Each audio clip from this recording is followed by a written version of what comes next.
lovely humans. My name is Kenna, and I'm going to do the Get to Know My Taste tag. This tag was created by Marinez from My Name is Marinez, and then Sam from Thoughts on Tomes. They were amazing enough to create this resource for the BookTube community, so I will link their videos and the playlist below in the description. Question number 1, how do you rate your books? I use star ratings, and in my head, they each have a very specific category, and it might be a little bit different than what's common. I am someone who DNFs like a lot of books. The last time I did the math, I think it was like I DNF almost 20% of the books that I pick up. And because I will not hesitate to DNF a book, I don't even have a 1-star rating. I will never understand how someone can read an entire book that they did not like.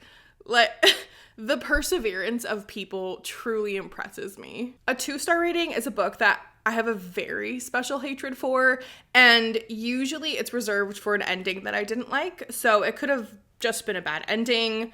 Maybe there was a plot twist that was nonsensical, or maybe that twist would have been fine if the author had worked their way up to it and really earned it. I also use a 2 or 2.5-star rating for books that I felt like there was a tonal shift.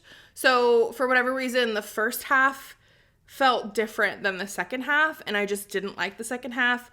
Or sometimes I'll use this for books where I felt like the synopsis was misleading. A 3-star rating is fine. It was a book that was good enough for me to finish, and it had a decent ending. A good book would be 3.5 stars.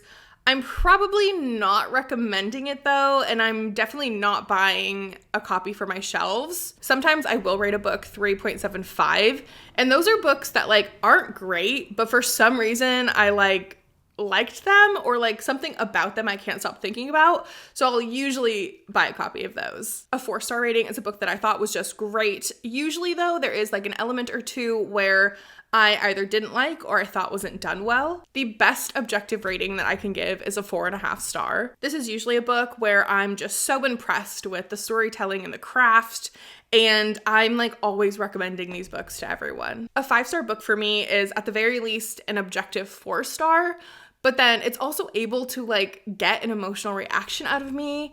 And once that happens though, I can no longer guarantee that I'm reading critically. How do you approach reviewing books? Very recently, I actually made the decision to have a much more casual approach to talking about books, and that's mostly just for the sustainability of content creation for me. If I'm talking about a book that I love, I feel like usually it's coming from a giddy or an emotional place, whereas I probably sound a lot more critical talking about books that I don't like, because I'm just the type of person where it's easier for me to identify and articulate things that I don't like. What's the book that made you a reader? Honestly, I almost skipped this question just because I have such a poor childhood memory. But I do remember Chronicles of Narnia. I binged and reread over and over the Nancy Drew books. And even though I hardly ever read mystery anymore, it does make up a majority of the other media that I consume. I did read the Twilight books a few years after they came out when I was in middle school. And then there was over a decade in my life where I did not read. But when I started reading again in 2023, one of the books that I remember really loving was 6 of Crows. Do you have a genre niche? Niche is a cute word. It's probably more of an obsession. 99% of the books that I read are fantasy. Do you generally prefer character-driven or plot-driven stories? Definitely character-driven, but I also have this deep appreciation for plot points that not only have high stakes, but also actual consequences. What book do you love so much that you don't care if others don't like it? What's the one book you love enough for everyone? One Dark Window by Rachel Gillig. I have never seen a negative review of this, nor do I want to. This book is just simply perfection to me. Another book that has a lot more discourse around it, though, would be A Court of Mist and Fury. I read this book back to back, literally 3 times in a row, and I am not being dramatic when I say that this book, in combination with Father Andrew's album, literally brought me out of a depression. The experience that I had reading this book transcends the star rating. A 5-star rating would not even express what this book means to me. What's a book you love so much that if someone doesn't like it, you know your reading tastes don't align? The book or books where a difference of opinion is a strong indicator of reading preferences. Okay, I'm actually going to answer this question backwards. If you love Song of Achilles or A River Enchanted, we do not love the same books. That writing style I find just to be like so boring. What's in your trash pocket? What are some books, tropes, or themes that you know are bad, but you love them anyway? Oh, Heavenly Bodies by Imani Ariu. I read this as a self-published book, and I believe it has since been traditionally published. However, I don't know if it's gone through any more editing. There are portions of this book that are just so poorly written, like on a sentence structure level, that like at times it was jarring. But I was so giddy over the relationship, and some of the plot points had that level of like shock and impact that I love to see.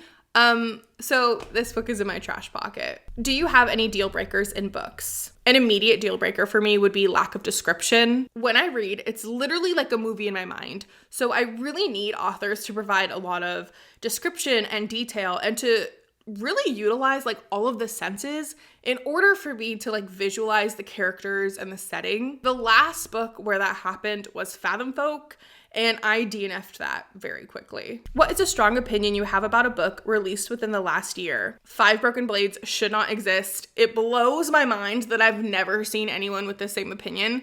Like, the entire thing is unnecessary because the ending of Five Broken Blades is where the story should have started. Also, The Tainted Cup, I don't think should have been nominated as a favorite fantasy for the Goodreads Choice Awards. The elements in this book are based in science, not magic, and so, in my opinion, this is a science fiction. As someone who loves fantasy and usually does not enjoy sci-fi, I wish the delineation between the two genres was more prominent. What do you look for in writing? What makes a book stand out to you? The actual storytelling is so much more important to me than the content in the book. I like description, I like simile. I want the scenes to feel cinematic while also being introspective. For example, I love Alison Saft's writing. I think it is like beyond beautiful. I recently read A Far Wilder Magic and I hated the fox hunting in it.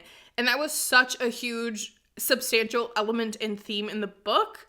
But I finished the book because I just love her writing. Like, it's that good. How do you decide what to read next? Library due dates. The majority of the books that I read are from the library, and if by some weird occurrence I don't have any library books checked out, I will just go to my physical TBR and I kind of pick based off like mood and vibes. Where do you get inspiration for your BookTube content? I pretty much only do reading vlogs now just because that's the type of content that I really love to watch. And with that comes an element of like romanticizing my life that I've just really come to appreciate. If you could make any book go viral right now, what would it be? Don't Let the Forest In by C.G. Drews. It's boarding school, a creepy forest, monsters, body horror, gay, borderline toxic. If I had to pick a book that would represent my younger self, this would be the book. But even without my like strange emotional attachment to this book, objectively, it's a great book. Who are some booktubers with reading tastes similar to yours? That is an excellent question, and I'm hoping that this tag will help me find some. A lot of the booktubers I watch them because I just genuinely enjoy their personality. Or I really value their perspectives or the way that they critique and talk about books. I would love recommendations for booktubers who mostly read fantasy like myself. So if you know of any, please let me know in the comments. I really enjoyed doing this tag, and I'm really grateful that Sam and Marinez made it. And I'm just looking forward to watching other people's videos.